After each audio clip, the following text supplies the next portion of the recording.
Hello, my dear students. My name is Shakti and I am an English lecturer since last 20 years. And today we will give a summary of the text The Enemy, chapter number 4 from the book Vistar. If you are new on our channel and if you like the video, subscribe the channel and press the bell icon so that you can get the notifications of our videos firstly. So without wasting a single second, let's start the topic the enemy. तो ये कहानी है सदाओ नाम के एक ऐसे doctor की जिसने इंसानियत के नाते अपने दुश्मन की जान बचा ली। तो कहानी शुरू होती है जापानीज कोस्ट के ठीक किनारे पर जो है घर बना हुआ है डॉक्टर सदाओ होकी का, और वो अपनी पत्नी हैना के साथ यहाँ रहा करते हैं। एक शाम को जब वो निहार रहे थे समंदर के किनारे को, सर्दियों का समय था, तो उनको जो है धुंध के अंदर एक पर्सन जो है जमीन पर लड़खड़ा करके गिरता हुआ दिखाई देता है। तो वो अपनी पत्नी हैना के साथ दौड़ करके जाते हैं और पाते हैं कि ये आदमी तो जो है घायल है, पीठ पर एक जो है गन शॉट था, और जब उसको पलटते हैं तो उसकी शक्ल देखते ही उनको घिन हो जाती है कि ये कोई और नहीं, ये तो एक अमेरिकन था, एक अंग्रेज था। उसकी टोपी पर यूएस नेवी लिखा हुआ था, तो 100% ये जो है यूएस नेवी का एक सोल्जर था। पीठ पर जो गन शॉट था वो इस बात का इशारा कर रहा था कि ये प्रिजनर ऑफ वॉर था, और जिस युद्ध कैंप से इसने भागने की कोशिश करी थी, भागते समय इसकी पीठ पर गोली मारी गई थी।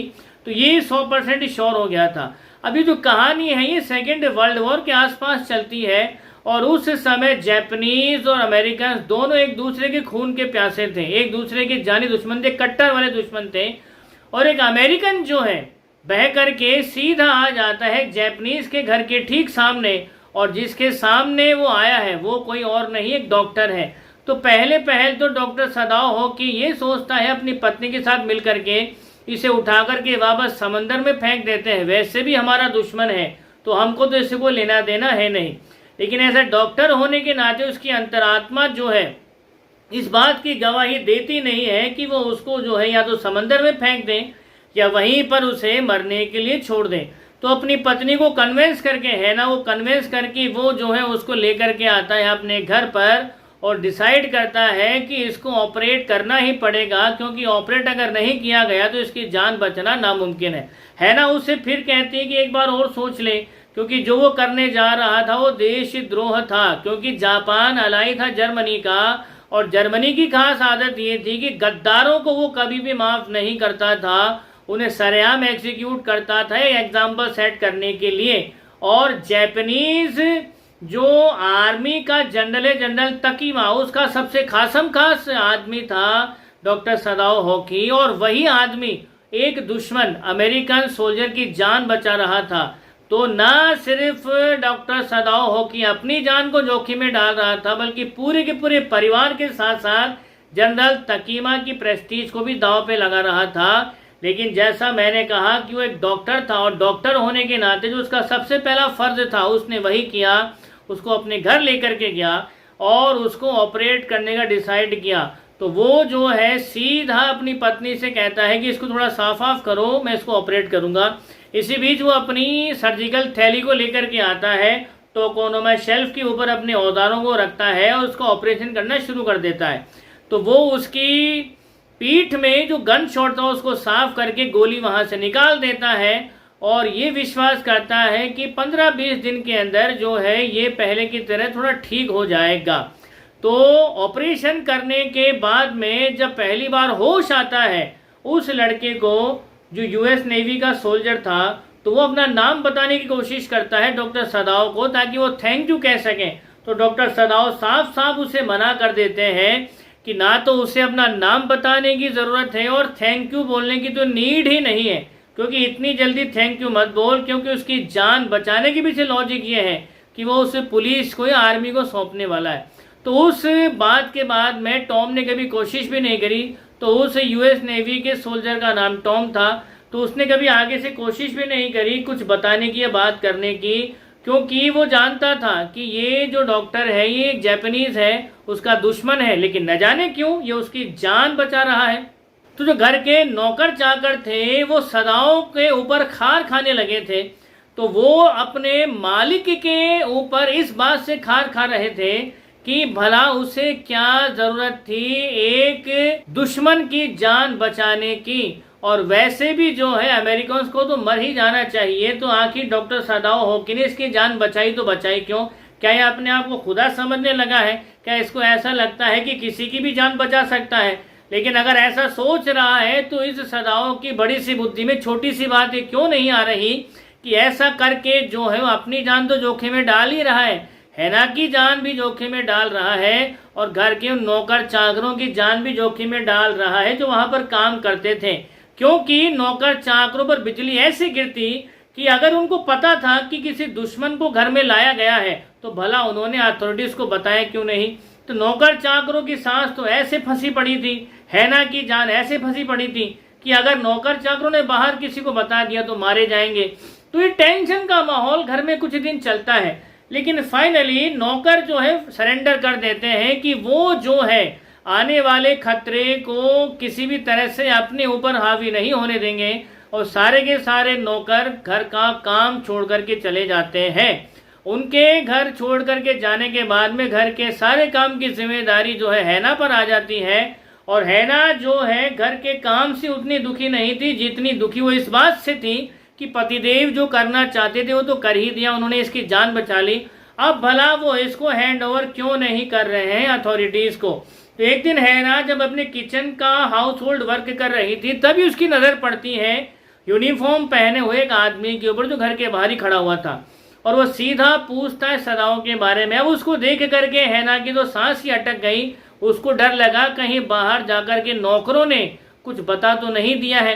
तो सीधा वो दौड़ करके आती है सदाओं के पास में कि कोई मैसेंजर आया है। दरअसल ये मैसेंजर जनरल तकीमा के यहाँ से आया था। जनरल तकीमा को जो है गॉल ब्लेडर की शिकायत थी और यदा कदा उनके दर्द उठता रहता था, तो आज भी जनरल तकीमा के दर्द उठा है और मैसेंजर जो है डॉक्टर सदाओ को अपने साथ लिवाने आया है। तो जब डॉक्टर सदाओ जनरल तकीमा का जो है इलाज कर रहा था तो जनरल तकीमा ने इशारे इशारे में उसको पूछ ही लिया कि आजकल जो मैं सुन रहा हूँ ये क्या कर रहे हो।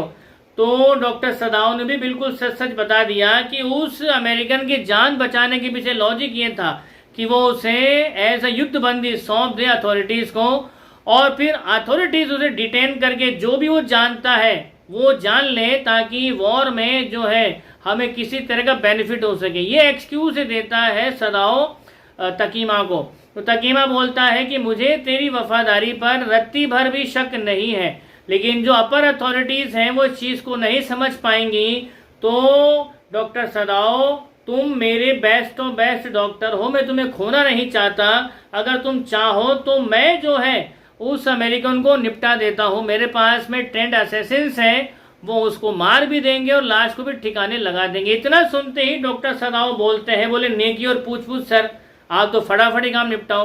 तो जनरल तकीमा डॉक्टर सदाओ को बोलता है कि जिस रूम में तुमने जो है टॉम को उस अमेरिकन को ठहराया है उस रूम का दरवाजा खोल देना, मेरे असैसिन्स आज रात ही आकर के उसका काम तमाम कर देंगे। तो जैसा जनरल तकीमा ने कहा था ठीक वैसा ही करता है डॉक्टर सदाओ। रूम का दरवाजा वैसे भी खुला ही रहता था। तो पहली रात को वो जो है वेट करता है कुछ हो, लेकिन विशेष कुछ हुआ नहीं। तो दौड़ करके सुबह जो वो टॉम के रूम में गया तो उसे सेफ एंड साउंड पाया। तो पूरा दिन वो खोया खोया रहा, तो उसे लगा कि आज की रात सेकंड नाइट को जो है असैसिन्स आएंगे। तो सेकंड नाइट को जो है थोड़ी सी तोड़ा फोड़ी की, घर के अंदर क्रैशिंग की आवाजें हुई, तो वो दौड़ करके नेक्स्ट डे वापस से टॉम के रूम में जाता है कि वो मरा या नहीं मरा, लेकिन वो वापस से सेफ एंड साउंड दिखाई देता है रूम में। थर्ड नाइट को तो घर के अंदर इतनी जबरदस्त आवाजें आई, शोर शराबा हुआ, क्रैशिंग की आवाज आई कि हैना की नींद खुल गई और बच्चे भी जो है सोते हुए उठ गए और रोने लगे। तो हैना जो है बाहर जब चेक करने जाना चाहती थी कि आखिर इतनी आवाज आ कहां से रही है, तो सदाओ ने उसका हाथ पकड़ लिया, उसके चेहरे पर पसीना था। तो पत्नी भी घबरा गई, न जाने क्यों पतिदेव पसीने से तर है, आखिर क्या बात है, मुझे बाहर क्यों नहीं जाने दे रहे। तो वो अपने पति की बात मान करके बाहर जाती नहीं है और वहीं पर ही रह जाती है। तो थर्ड नाइट के एंड होने के बाद में जो है सदाओ दौड़ करके नेक्स्ट डे रूम चेक करता है कि टॉम किस हालत में है, लेकिन वो तो वापस से सेफ और साउंड दिखाई दिया। तो 3 रातों से लगातार ये जो कुछ हो रहा था बर्दाश्त के बाहर हो चला था डॉक्टर सदाओ के, और वो समझ जाता है कि शायद भगवान भी यही चाहता है कि इसकी जान बचे। तो एक शाम को टॉम के पास आकर के कहता है कि मैंने समंदर के किनारे एक नाव बांध दी है, उसके अंदर कुछ गर्म कपड़े हैं, बिस्तर है, खाने का सामान है, ये टॉर्च पकड़ और उस नाव को लेकर के सामने वाले आइलैंड पर चला जा। तो वहां पर जो है वेट करना किसी कोरियन शिपिंग जहाज का। अगर कोरियन शिपिंग जहाज तुझे दिखाई दे तो केवल उसमें चढ़ जाना, उसके अलावा किसी और जहाज में चढ़ने की कोशिश मत करना।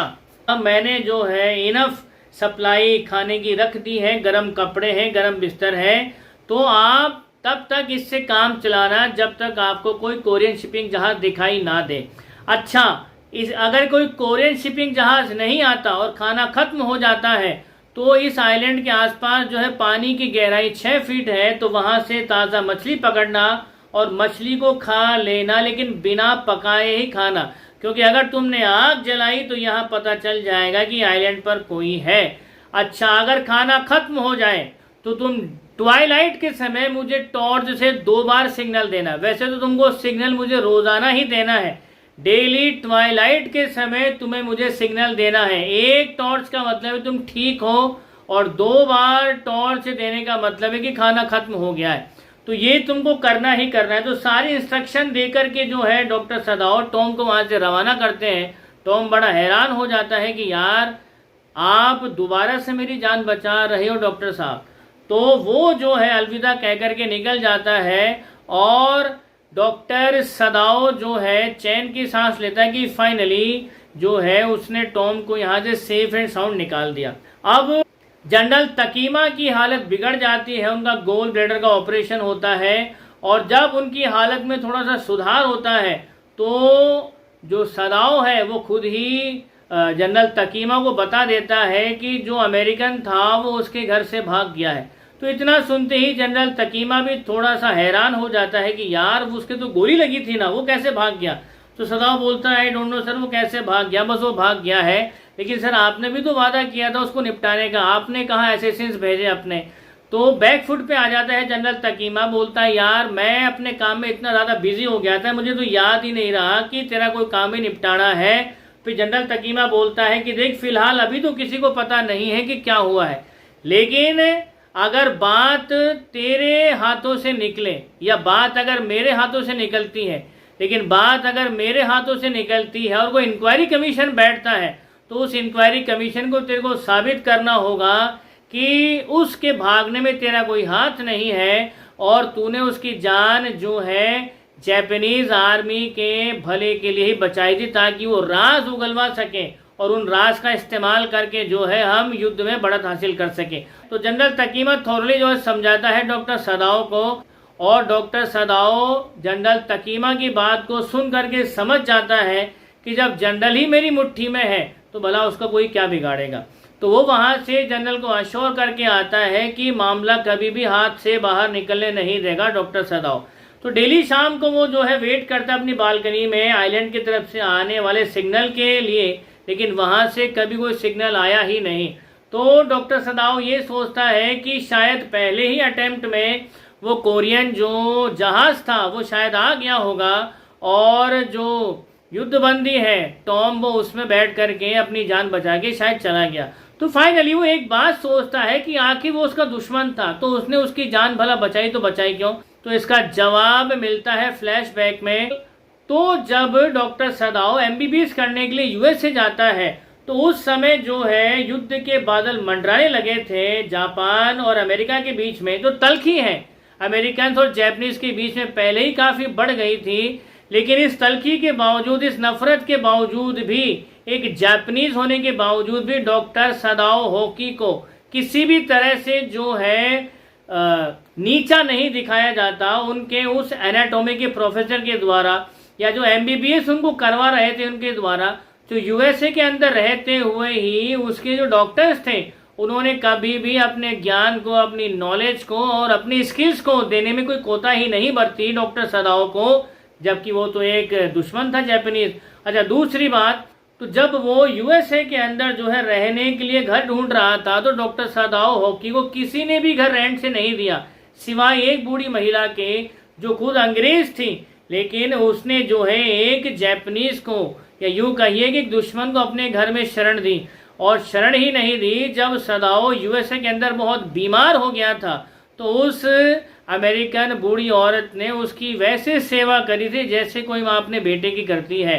तो ये दोनों के दोनों जो नोबल डीड्स थे, इन्होंने कहीं ना कहीं सदाओं के मन में उस दया, उस करुणा, उस मानवता के बीज बो दिए थे, जो बीज अब एक पेड़ का रूप ले चुके थे। तो वो सोचता है कि मेरे दुश्मन होते हुए जब उन्होंने मेरे साथ में अच्छा किया, तो मैं तो डॉक्टर हूं, मैं भला किसी का बुरा कैसे कर सकता हूं, तो मुझे तो उसकी जान बचानी ही थी। With these words I finish my summary of the text the enemy. We will meet again in another summary of some other text. Till then, keep smiling. Jai Hind, Jai Bharat, Vande Mataram.